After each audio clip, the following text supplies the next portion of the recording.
welcome to another episode of the MMA Lockcast. I'm your host, Manpreet, aka MMA Lock of the Night, your boy on social media at MMALOTN, and the architect behind the MMA Fight Archive, ensuring you leave no stone unturned when you're researching these upcoming MMA events. This weekend alone, we got a plethora of MMA action, including LFA, PFL, and UFC, but also a few other promotions as well, including, let me just quickly throw it up here for you guys. We got one Friday fights going down on Friday, obviously, Aries FC, A1 Combat, and Fury FC on Sunday. You can get direct links to all those fighters competing there so you know exactly what to expect when they step foot in the cage, and you can either utilize it to either predict, analyze, break down these fights, and choose whether you want to bet on or against these fighters. Or even if you're a coach or fighter, this is a great way to get to know your opponent so you know how to game plan for them going into the fight. So find out why we have over 115 subscribers currently on the MMA Fight Archive. You get a 7-day free trial to try it out for free. Check the link in the description below. That is the MMA Fight Archive. There you guys go. All right.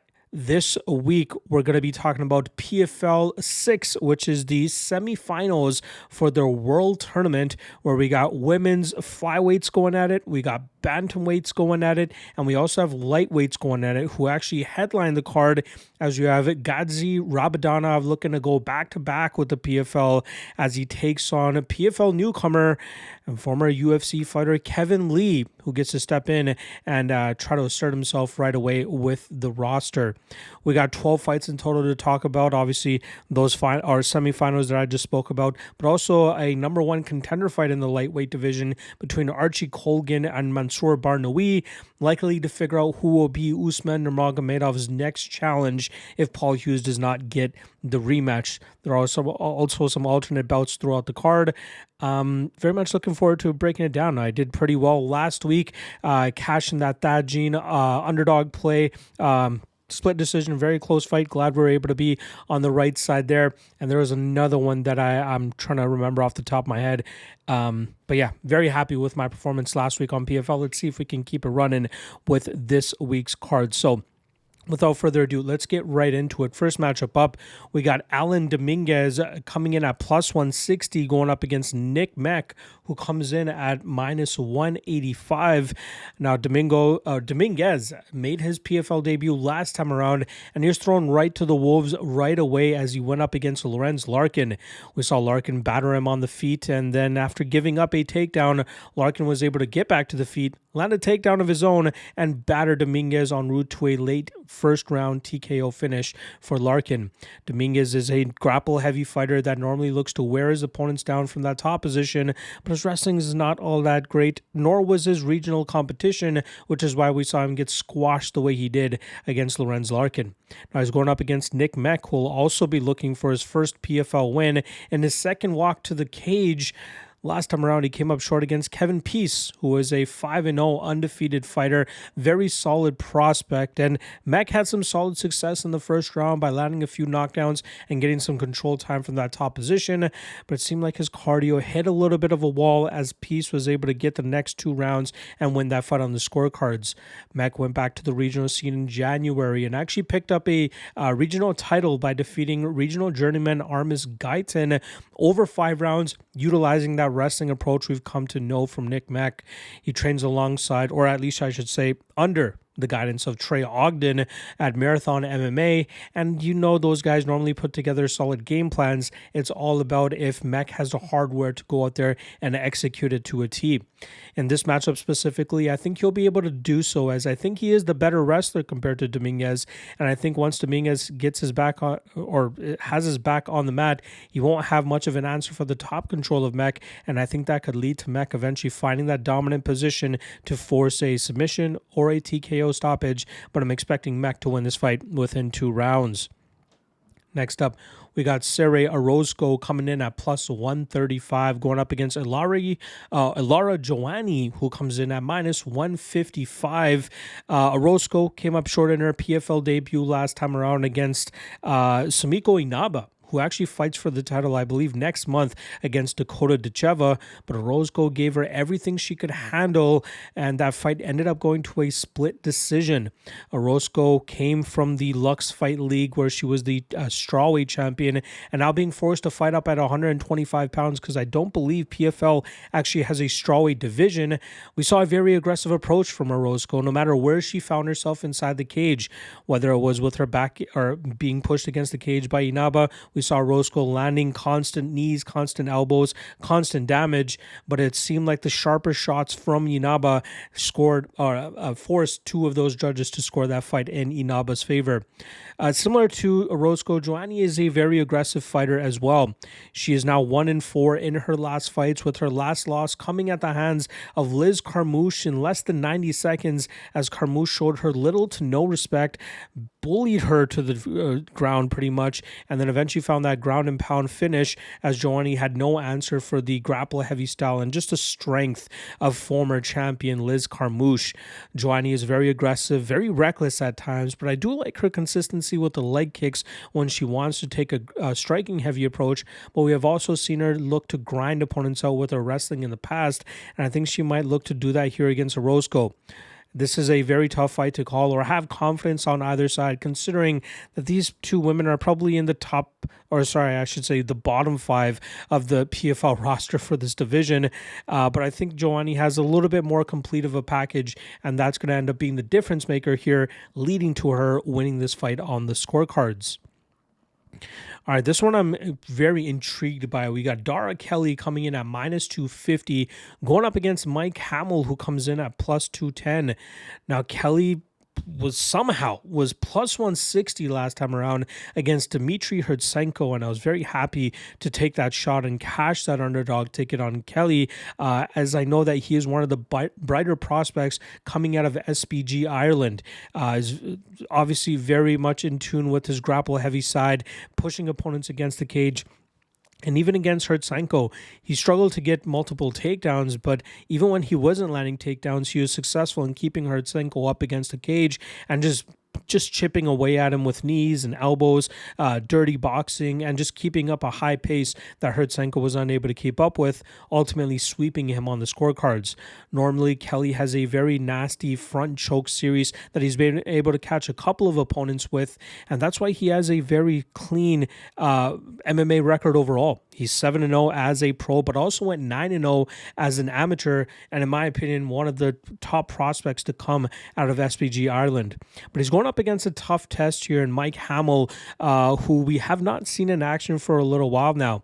The last time we saw him throw down was November of 2023, where he had his 4-fight winning streak snapped by Tim Wilde in a fight where I thought Hamel was up about 2-0 going into that third round, but it seemed like he hit a little bit of a cardio wall, and that allowed Tim Wilde to pick him apart on the feet, ultimately hurting him with a head kick and then putting away with a nasty right cross down the pipe. Hamel struggles in the striking realm, so it's normally his wrestling that he relies on and the game planning from the guys over there at the MMA lab to ensure that Hamel gets his hand raised. This is a guy that's very scrappy and very tough and has gone up against some very stiff competition. Just looking over his last 3 losses prior to the Tim Wilde loss, it was a DQ loss to Bruno Souza, a fight that I thought he was dominating in, a split decision loss to Adam Borex, which was not bad in his Bellator debut, and then a decision loss to Usman Nurmagomedov, who until that point had only gone to a decision one time before. So it was clear that it was very durable and very tough for Nurmagomedov to put a guy like Hamel away. In this matchup, I'm kind of surprised, Kelly going from a plus 160 dog to minus 250 favorite here against Hamel, who will likely be the toughest test of Kelly's career. Hurtsenko had his own threats, but Hamel is a very strong wrestler and grappler too, and if Kelly can't handle the strength coming his way from Hamel, this might be one of those spots where Hamel can just nullify Kelly's approach by taking him down and controlling him from that top position, or at least being the one getting the better of the exchanges should this fight be played out in the clinch. I still think Kelly is the more dangerous fighter. I think with his front chokes, being a little bit more active, being slightly younger, but also having a smidgen of a striking advantage, I'm going to lean with him to win this matchup. But I think Hamel is definitely worth a little bit of an underdog shot here, as I expect this to be the toughest fight of Kelly's career. And again, the wrestling could be much tougher for Kelly to get away with, especially with Hamel being as strong as he is and as well versed with the wrestling game as he is as well. So I'm going to go Kelly by submission, but I might take a little bit of a sprinkle on the Mike Hamel side. All right, next up, we got Tony Caruso coming in at plus 105, going up against Vinicius Cenci, who comes in at minus 125. Now, starting off on the Caruso side, he was originally scheduled to take on Robert Watley back in April. Unfortunately, a fight day illness, I believe it was an illness or an infection for Watley, pulled him out of the matchup, and Caruso had the fight canceled. But now he takes on a fighter that just got eliminated from the World Tournament, and Caruso is a guy that has trained out of City Kickboxing, went 2-0 after coming up short on the 2023 version of the PFL Challenger Series. Solid striking game, solid boxing, has used his grappling effectively in the past, but he's also a guy that can be grinded out by superior grapplers. Now he's going up against a superior BJJ specialist in Cenci here, but outside of a success that he had in round 2 against Brent Primus, I think Cenci is a guy that's largely overrated. Anytime he faces somebody with some resistance, he ends up losing or just scrapes by and wins a split decision like he did when he last picked up a victory at UAE Warriors. He's also a guy that a lot of people might know from the 2022 season of the Contender Series, where he ended up getting just battered by Sam Patterson and finished in the second round of that matchup. And I think that kind of showed what his ceiling is, and even his last fight against Brent Primus, where he really couldn't muster up much success. I think Caruso will showcase good enough takedown defense here to keep Vinicius Cenci in the striking realm, where I think Caruso's gritty boxing style can really disrupt any of the success that Cenci will try to have here. Look for Caruso to crowd his space, stop the takedowns, and batter him on the feet en route to a knockout victory, pulling off the upset here as a plus 105 underdog. All right, another intriguing battle here between Magomedov comes in at minus 110, thus Sarvajan Khamidov is also minus 110, as this is a pick'em fight. Now, Magomedov was actually supposed to be a part of the World Tournament, but unfortunately had to pull out of his matchup. And now here he is in an alternate position, taking on a very stiff test, a 16-0 undefeated prospect. But Magomedov last time around came up short against former Bellator champion Patchy Mix in a fight that played out much closer than the odds suggested. Yeah, Magomedov came up short by submission against Patchy Mix in their first matchup, and a lot of people expected him, including myself, to go out there and replicate that performance against Magomedov, but it turned out to be primarily a striking battle between Magomedov and Mix. And I thought there is a very good case that Magomedov deserved to win rounds 1 through 4 and actually win that fight against Patchy Mix, but a split decision went the other way, and Patchy was able to defend his Bellator title. But I think Magomedov showcased in that matchup that there are some holes in Patchy's game, and I think we saw Mario Bautista expose them just a few weeks ago. But Magomedov is not just a wrestler. He is a solid striker who likes to throw some spinning techniques as well, but is a guy that can be out-grappled should he go up against stiffer competition in that realm. And that's what he might be facing here in the oncoming Sarvajan Khamidov, who has a clean 16-0 record, but is clearly getting the toughest test of his career this weekend. That's not to say that he hasn't been facing stiff competition during his rise, especially since 2020. He's faced guys with a combined record of 124, 29, and 1. He's been facing some very stiff competition and pretty much won every minute or every round of a lot of these fights, utilizing his pressure-heavy style, engaging in the clinch, pushing opponents up against the cage, dragging them to the ground when he's able to land those takedowns, and just smothering them from that top position. He also has a very good gas tank, so he can go 15 minutes if he needs to, and I think that's what he's going to have to rely on here against Magomedov. I think Khamidov is strong enough to bully Magomedov in some of these positions, and I think he can really wear Magomedov down up against the cage.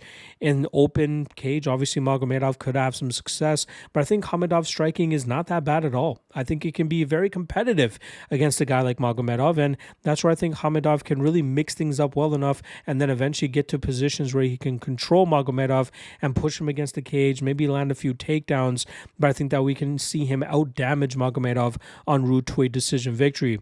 I can see a lot of people on the Magomedov side because of the strength of schedule and experience advantage of the Russian fighter, but I think that Tajikistan fighter here, I wonder what they call them, the Tajiks, whatever they call him. Maybe he is still, or he is, I believe he is at the place where he can rise to the occasion and rise to the level of his competition. And I think he'll be able to show that here against Magomedov, leading to Khamidov winning this fight on the scorecards. All right, next up, we got a women's flyweight semi-final here as Ekaterina Shakalova comes in at plus 105, taking on Jenna Bishop, who comes in at minus 135. Now, Shakalova last time around pulled off a decent upset by quickly taking Juliana Velasquez to the ground and cinching up a rear naked choke to force the tap from former Bellator champion. I think that Shakalova showcased a different style there, as we've seen her rely more so on her striking through her first two Bellator matchups, but she did land, or at least attempt, a few takedowns against Aspen Ladd, who shut that game down and then battered her on the feet. Shakalova looks to be very dangerous if she can land those takedowns and assert her top position, but there are still a lot of question marks about her ceiling, but we're slowly going to get those questions answered as she continues to fight more competition under the PFL banner. She's going up against a very high-level BJJ black belt here in Jenna Bishop, who we've already seen the ceiling of, right? She came up short against Tyler Santos. She got battered by Dakota Decheva and finished within a round there, but it's really all about getting fights to the ground and asserting her BJJ dominance. Last time around against Kano Watanabe, we saw Bishop be very aggressive with her striking approach early, seemingly trying to mask her takedown attempts behind it, and she was successful with it in rounds 1 and 3, but in round 2 it got a little bit shaky for her, but it was still enough for Bishop to go out there and get the win by decision. Now, this is a tough one, because Shakalova could utilize her grappling defensively here and force Bishop to strike with her, and I think Shakalova could have a little bit of an advantage there. But should this fight even hit the ground, maybe Shakalova can thwart some of the BJJ coming back her way from Bishop and keep Bishop in a defensive position and grind her out from there. I just can't build the confidence to bet Shakalova at plus 105. I'm going to need something closer to that plus 150, plus 160 range if I want to budge there, because I still have a lot of questions about Shakalova's ceiling. But I think she has the skill set and the physicality to really shut down the BJJ heavy game of Jenna Bishop and outpoint her en route to a decision victory. All right. Moving over to the men's bantamweight semifinal now between Justin Wetzell coming in at minus 185, going up against Mando Gutierrez, who came in at plus 155. Now, both of these fighters in their opening rounds came in as alternates and were pretty big underdogs against their opponents, and they both pulled off the upset. I'd say the more impressive one was from Justin Wetzell, as he went up against a very tough Kasumov, who I believe was 15-1 or 16-1 at the time, and Wetzell pretty much out-scrambled him and outworked him like the entire fight. Even when Kasumov was able to land a takedown, it was Wetzell that kept him from getting him from a dominant enough position and was the one dishing out damage while Kasumov was just holding on for dear life. Wetzell was able to land a few takedowns of his own while landing some damage, and this is a guy that relies on that relentless pressure wrestling style to break his opponents down and end up finishing them. I believe this is a guy that would already be either on the UFC roster or at least given a Dana White Contender Series opportunity had he not been clipped by Rafael do Nascimento in the LFA promotion. I think Wetzell has cleaned up his striking enough here that he shouldn't find himself in too much trouble, especially against a guy Mando Gutierrez, who's not known for being much of a finishing threat. Gutierrez, he did finish his last opponent, Francisco Nuzzi, but that was a fight where he got battered on the feet for the first 2 or 3 minutes or so, bloodied up his nose pretty badly until he was able to put together a barrage of shots that got Nuzzi off balance And from there, Gutierrez was able to jump on the back of Nutsi, quickly sink in the rear naked choke, and after a little bit of hand fighting, he was able to force the tap from the Italian fighter. Gutierrez is a guy that's gotten multiple opportunities to try to make it to the UFC, but came up short both times, once to Raul Rosas Jr. on the Contender Series, and then once to Cody Gibson on the Ultimate Fighter, and I think that kind of showed that Gutierrez, his wrestling is good, but if he can't hurt opponents or land those takedowns, he's going to be tough to find himself getting his hand raised. And I think it's going to be tough for him to do that here against Wetzell, who I believe is the better scrambler, the better grinder, and the guy with the better cardio, and I think that's going to keep Gutierrez constantly working early, and that's where we'll see his efficiency really start to slow down later on in this matchup, allowing Wetzell to just push the pace hard enough to eventually get that round 3 finish. So I'm going to go Wetzell here, and I think he makes it look damn easy, especially after a competitive first round. The first men's lightweight semifinal goes down between last year's runner-up Brent Primus, who comes in at -200, taking on Alfie Davis, who comes in at +160. Now, Primus did come up short on the 2024 finals against Gadzi Rabadanov, who's actually headlining this card, and that was a matchup where we saw where Primus's ceiling is a guy that normally relies on a heavy wrestling game and nasty jiu-jitsu, but if he's going up against a guy that has better wrestling than him, that's where we often see him come up short. But even at 40 years old, this is a guy that utilizes very good top position, does a great job in terms of engaging in the clinch, or at least initiating the clinch up against the cage, and then working to a position where he can quickly take the back of his opponents, and he does a great job in terms of riding those positions out, or eventually sinking in the choke and forcing the tap. Last time around, it looked like he was slowing down a bit in the second round of his matchup against Vinicius Cenci, but in the third round, he was able to get that dominant position and force the tap from the Brazilian fighter. Primus's striking game is not all that special, but it's all about bridging the gap between his striking and his grappling so that he can showcase how dominant he can be once he's able to land takedowns or assert himself in dominant positions on the mat. Now he's going up against Alfie Davis, who came through with a highlight reel knockout victory last time around as an underdog against former PFL finalist Clay Collard.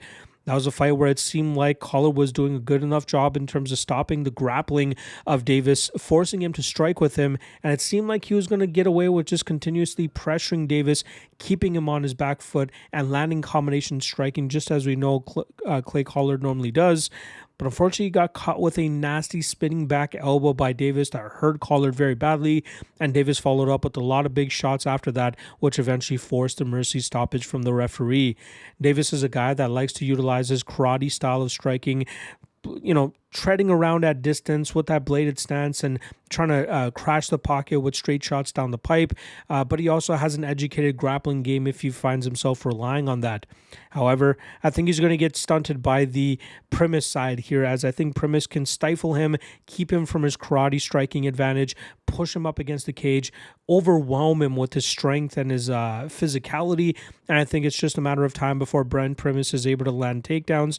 And I think he can do it in every single round. And with Davis having a decent enough submission game himself, I think he'll be able to stay out of the submissions from Primus, but I think he'll be eating up a lot of time fighting from a defensive position, which should allow Primus to grind this fight out and win it on the scorecards. All right, next up, we got the bantamweight or men's bantamweight semifinal here between Marceli Alves, who comes in at +120, going up against Jake Hadley, who comes in at -150. Now, Alves was a last-minute addition to the main event last time around as he took on Leandro Higo, and that was a matchup where he was able to stop all the desperation takedowns attempts from Higo and batter him on the feet en route to a split decision victory. That was a very puzzling performance from Higo, who was unable to land takedowns as effectively as I expected him to, and then from there he started to fall behind as he slowed down, allowing Alves to batter him on the feet and win that fight on the scorecards. Alves is a guy that normally just wings reckless shots at his opponents and tries to find the knockouts sooner than later. But it's guys that are able to take him to the ground and muzzle him that are often able to have success against him, just as we saw when he went up against Sarvarjan Khamidov just last year. I believe it was last year or 2 years ago. But regardless, he's a fun fighter, he's an entertaining fighter, and he's a very aggressive fighter. But He's going up against a little bit more of a disciplined and methodical fighter here in Jake Hadley, who probably had the fight of a lifetime last time around as he went up against Matthias Matos, battering him on the feet for about 12 minutes, landing a few takedowns here and there until he eventually landed that takedown in the third round and set up that nasty Scottish twister and forced the tap from his Brazilian counterpart. Hadley is a very slick boxer when he can really get into his range, utilizing solid combinations, a consistent jab from that southpaw position to keep his opponents on edge, and then from there he's able to land some good takedowns or at least transition to level changes and mask his takedowns very well so that he can get opponents to the ground or at least initiate the clinch, where he does a good job of getting to the back of his opponents and forcing them to fight from that position.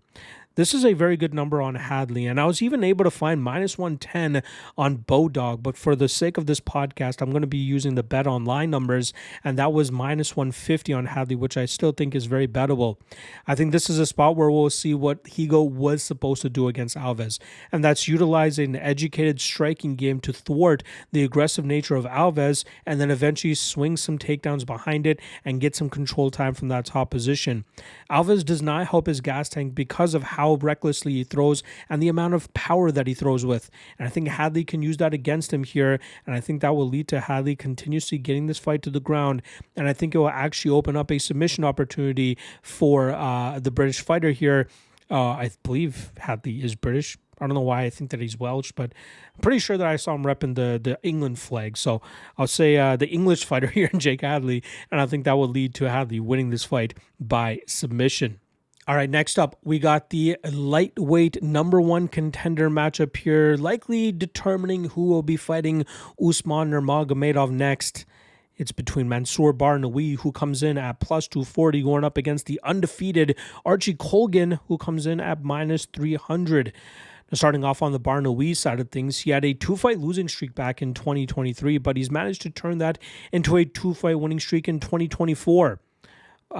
He now takes on an undefeated PFL prospect. I like to call it PFL, especially with guys that were brought over from Bellator, in a number one contender fight. He didn't showcase his usual desperation takedown style last time around, but rather walked Alfie Davis down with pressure, punches, and continuously forward movements. He landed a few takedowns from the clinch positions, but eventually it was just that constant pace and pressure that broke Alfie Davis down, leading to Barnaoui getting that finished, I believe, in the third round. He's finished all 21 of his wins. 21 of his 28 fights have finished inside the distance, and he's finished all 21 of those. He's won one fight by decision, and he's never lost by finish. He's all 6 of his losses have come on the scorecards. He's a very aggressive BJJ specialist with a very good rear naked choke game, very good front choke series as well. He has long, gangly arms, which usually helps him get some leverage on some of these chokes. And from the striking realm, a little bit reckless on the feet. There's just some technical things that he needs to really hone in on there.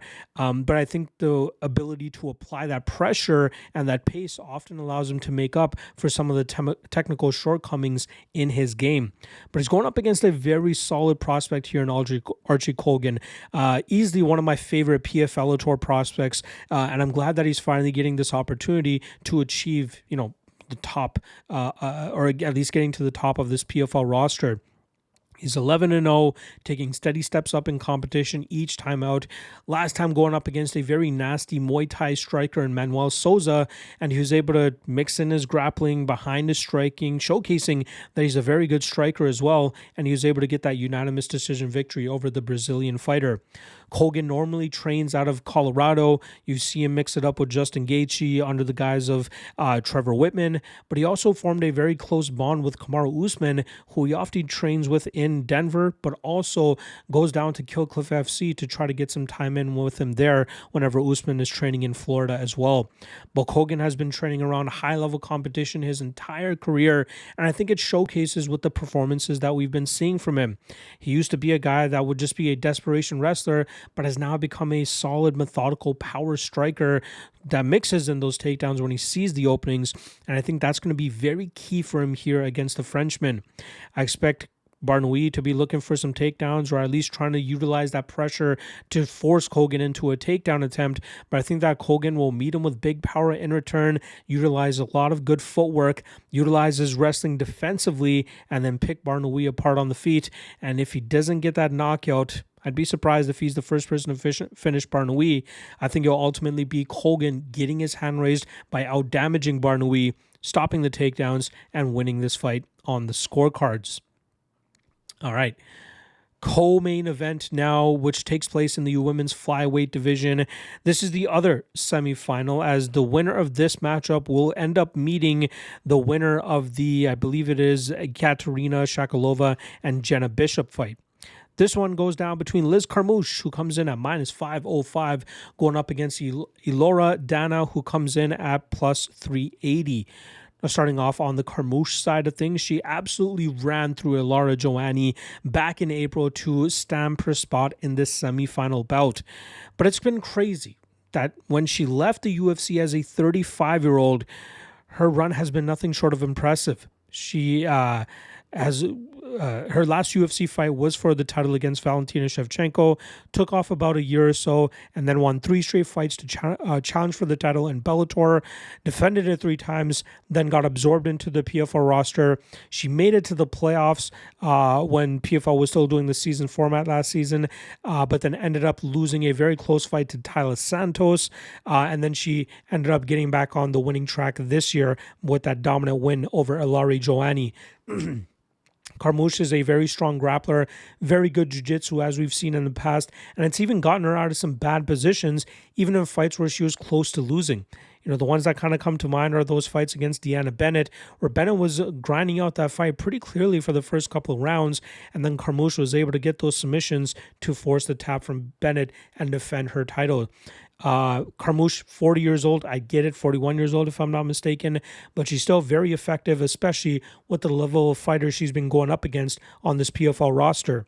Now, she goes up against the undefeated Elora Dana, who was able to bounce back from a little bit of adversity from Diana Avsaragova, who was able to drop her a few times, but then Dana eventually was able to get the fight into the grappling realm, and then from there she was able to get a neck crank position with a guillotine choke, and that forced a tap from the Russian fighter, giving Dana this spot in these semifinals. She's normally a fighter that looks to get fights to the ground, as I believe 5 of her 8 wins have come by submission. She's a BJJ brown belt. She's trained under the same gym, I believe, as Natalia Silva, if I'm not mistaken. But I still have some question marks about how good she is. She's undefeated, so she's been able to pass every test that's been coming at her since. But if she's forced to strike with other fighters, that's where I have some issues with where she might end up coming up short. Now, with the question marks that I still have with Dana, I don't want to fade her with a minus 505 favorite, especially a 40-year-old like Liz Carmouche. But I think that Carmouche can apply that pressure and really cause Dana some issues. I think Carmouche can even get some takedowns and maybe even grind this out from that top position. But I think it's going to be Carmouche who is more offensive-minded and stronger and more physical in these close quarters scenarios that might play out in this matchup. And I think Carmouche ends up grinding this fight out, but I don't want to parlay her at minus 505. Again, we'll get a lot of questions answered here by Dana, and if she wins this fight, you know, this is a fighter that we should definitely keep an eye on going into the finals. But I'm going to go Carmouche, and Carmouche by decision. And that brings us to the main event now, which is the second lightweight semifinal. Winner of this matchup ends up going up against the winner of Brent Primus and Alfie Davis. In this matchup, it's Gadzi Rabadanov coming in at minus 2,000, going up against the PFL newcomer Kevin Lee, who comes in at plus 1,000. Now, again, I don't want to dig too deep into this fight because I'm picking Rabadanov. You know, Kevin Lee has not looked like himself as of late. You know, we saw in his last fight, he beat a 17-12-1 regional journeyman under the Lights Out Championship banner. Before that, got defeated by Renat Fakhretdinov in less than a minute. It seems even at 32 years old that Kevin Lee is just way past his prime. He seems to have way too many miles on his body. If he can't get to his wrestling game, his striking game is just not up to snuff. I think Rabadanov has him beat pretty much everywhere. The under 2.5, if it, you know, it literally dropped as I finished starting this matchup, and it was at minus 185 when it dropped. It quickly got bet up to minus 220, but if that line starts to come down to that minus 160-ish range, maybe even minus 150, I'd probably take a shot on the under 2.5 because I think Kevin Lee is that washed, and I think Rabadanov can finish him with relative ease. But I'm not parlaying minus 2,000. I would never advise that, no matter how much, even if I have a 10 out of 10 confidence in this, like I have with Rabadanov, minus 2,000 is never worth throwing into a parlay. So let's look for another way to take advantage of that. I'm thinking the under 2.5, but the number has to be right there as well. And I think we see Rabadanov shut down Kevin Lee's game and eventually finish him with relative ease, which means I think we get Rabadanov against Brent Primus 2 in the finals, which will likely go down in August. And Rabadanov probably ends up going back-to-back. But I'll talk about that matchup when they end up squaring off during their fight week, if Brent Primus even gets past Alfie Davis as well. All right. There you guys go. PFL World Tournament 6 broken down for you guys. I believe we'll be back again next week to drop another PFL breakdown. It will be PFL 7. But yeah, I'll also be back tomorrow to break down LFA 211 for the Legacy Warriors podcast. Make sure you guys tune in for that. Otherwise, good luck on all your action this week, folks. And I'll see you guys again actually later today for the quick picks for UFC Baku. See you guys then. Peace.